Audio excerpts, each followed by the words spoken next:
Alright. So, good morning, everyone. We're back again this Sunday morning, same as last week. I'm here to talk about some of my experiences of the week. So it's TGT week 3, or the end of week 3.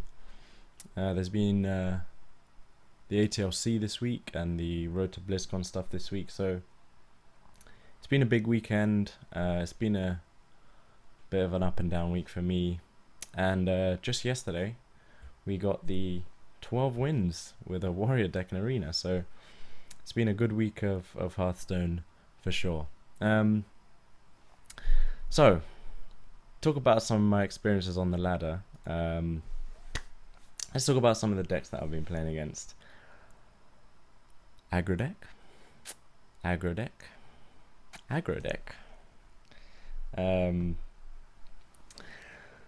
I mean, Secret Paladin is still the rage as it was last week.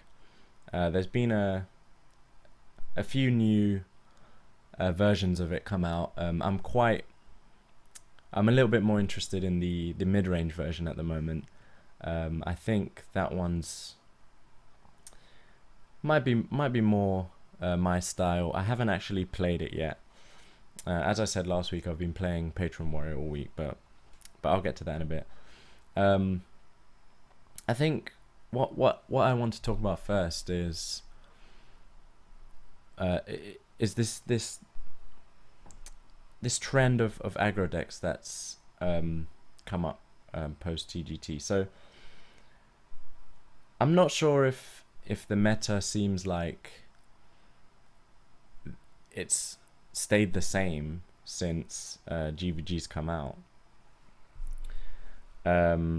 But a lot of the aggro decks that I've been seeing, aside from the Mysterious Challenger, of course, have been fairly similar to what was around before TGT came out. So I've been seeing a fair bit of Hybrid Hunter, the version with the Leper Gnomes and the Savannah Highmanes. Mech Mage has come back. In fact, last week's Meta Snapshot had Mech Mage as a tier 1 deck, the Tempo Storm Meta Snapshot. But Mech Mage has definitely made a small comeback. And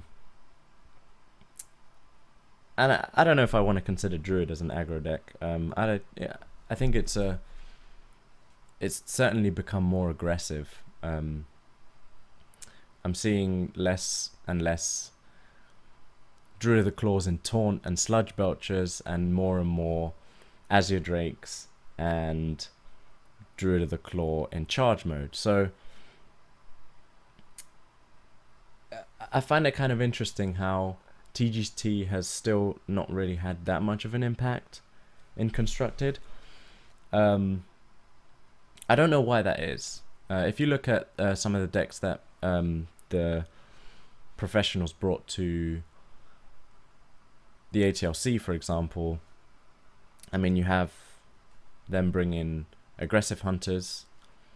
You have the only shaman deck that's at the ATLC at the moment is an aggro shaman, a mech shaman, and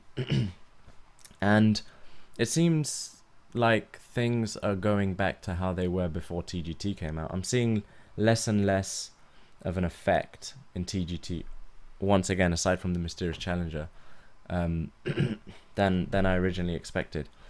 But I don't know, maybe we have to give it some more time. Myself and Worgen have been experimenting with a couple of the new TGT cards. I know Worgen's a fan of Tournament Medic, for example, but there are a lot of other interesting cards that have come about that might not be so obvious.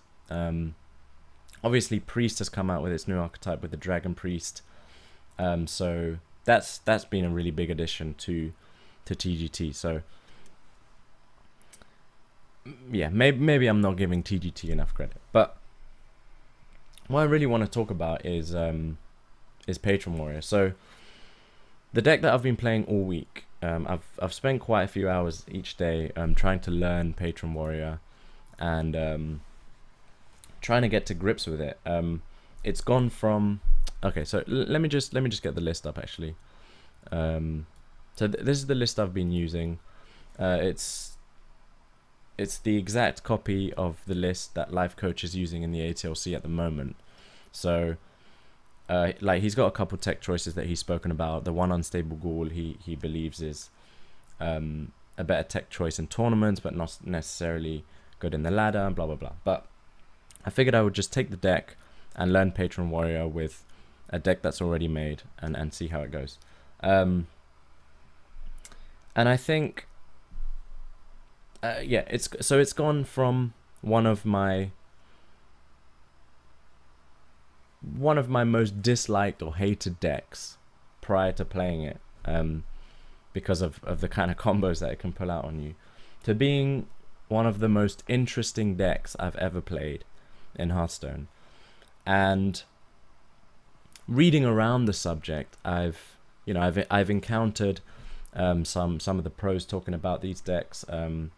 Something that I found this week which was really interesting was Reynad trying to switch it up and make a more tempo based Patron Warrior. So he added shredders, he added some other board centric cards to change it up, and he was doing really well with it. So the reason it's gone from one of my most disliked decks to one of the most interesting is because this deck is one of the few decks that I've encountered so far that actually rewards skillful play. And if you don't know how to play this deck, and if you don't know what all your cards are doing in this deck, your win rate is gonna drop significantly. My win rate's not very good with the deck at the moment. I mean, I've spent all week playing this deck, and I'm not very good with it. Not yet, anyway. I'm gonna try and put in the time this week as well to learn it some more and see where I go. At the moment, I'm around rank 5 on the ladder, so not so high at the moment, but I'm still trying to learn the ins and outs. And something that I find really noteworthy is that every single successful professional I've seen since TGT has come out has been using Patron Warrior. It's regarded as just the best warrior deck in the game, but it's also regarded as the best deck in the game. It has no RNG, so I mean, unless you're playing Reynad's Shredder version, it has no RNG. So and some of the turns are the options are limitless. It's almost for me at the moment, it's almost impossible to decide what the optimum play is, and sometimes you don't even have time to make that decision. So so I don't know what to say, because with TGT coming out, Patron is still the best deck in the game, but people are also still using really good decks from pre-TGT in the ladder and in tournaments. So why hasn't TGT had a bigger impact? I mean, something I was talking to Morgan about the other day, he said that they've already released one set, so maybe we're putting too much pressure on this set to have such a big impact that GVG had, being the first set. And maybe we're putting too much emphasis on it and too much pressure, and we have to give it a lot more time. I mean, a lot of the cards they haven't that they released are not as obvious. Like the mech synergy is very obvious, whereas the inspire synergy doesn't work. Well, I mean the inspire mechanic, doesn't actually work in the same way. And for example, the rogue class, which is in no man's land at the moment, got some really weird cards. So I think this card for the rogue, Beneath the Grounds, I'm going to take this off, is probably the most interesting card that came out for rogue. And I don't know where this card's going to go. I've looked at it on many occasions, and I don't know where this card is going to go. I don't know if anything's going to come of this card, but this is for sure the most interesting card in the deck. You could argue that Burgle is another interesting card, but I don't think this card is gonna.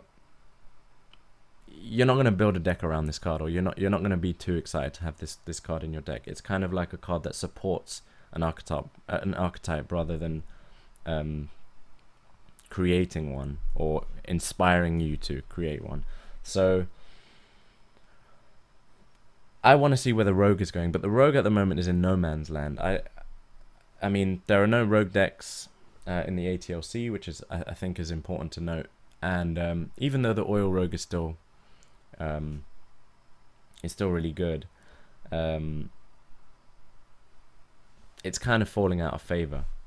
So maybe we have to give it more time. I'm certainly gonna be looking out. I think the expansion has been really good for Arena. Arena is really fun at the moment. So, and you know, there have been a really good Arena additions. You've got Pit Fighter is a really good 5-drop that they added. It kind of switching the meta to a more,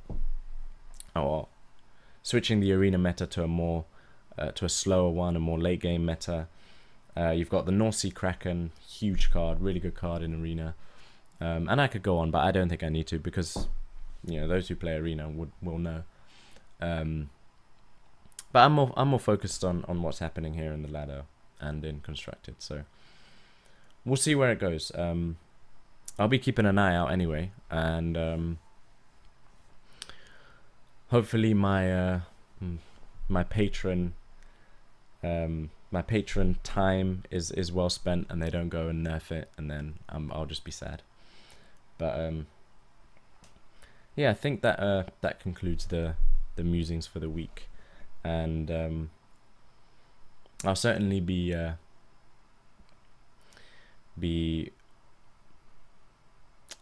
catching up on the ATLC, which I missed yesterday, and brushing up on how the pros are playing and what the pros are doing. But for those of you who are watching, thanks for watching, and the stream will be starting in about 15 minutes, so we'll see you then.